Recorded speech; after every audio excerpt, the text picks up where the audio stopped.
CPR रुग्णालयातील डॉक्टरांच्या संगनमताने सुरू असलेल्या खासगी लॅब रॅकेट, रुग्णांकडून जबरदस्तीने पैसे उकळणे तसेच रुग्णालयातील लॅब उपकरणांचा अपुरा वापर या गंभीर गैरव्यवहारांविरोधात स्वाभिमानी संभाजी ब्रिगेडने आज अधिष्ठाता डॉक्टर सदानंद भिसे यांची भेट घेत निवेदन सादर केलं।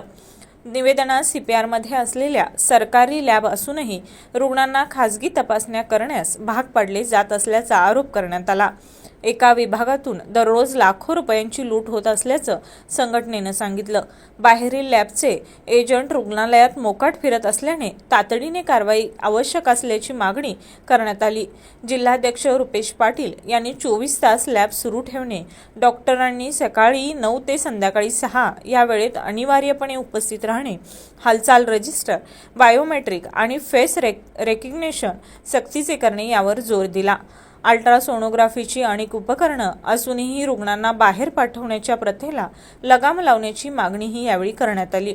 अधिष्ठाता डॉक्टर भिसे यांनी संबंधित डॉक्टर व खासगी लॅब यांच्यावर चौकशी समिती नियुक्त करणार असल्याचं सांगितलं। तसेच खासगी लॅबकडून रुग्णांची घेतलेली रक्कम परत करून देण्यात येईल असंही आश्वासन दिलं। यावेळी जिल्हाध्यक्ष रुपेश पाटील, कार्याध्यक्ष राहुल पाटील, शहराध्यक्ष अभिजित कांजर, सरदार पाटील, हरीश पाटील, प्रशांत निगडे आदी कार्यकर्ते उपस्थित होते।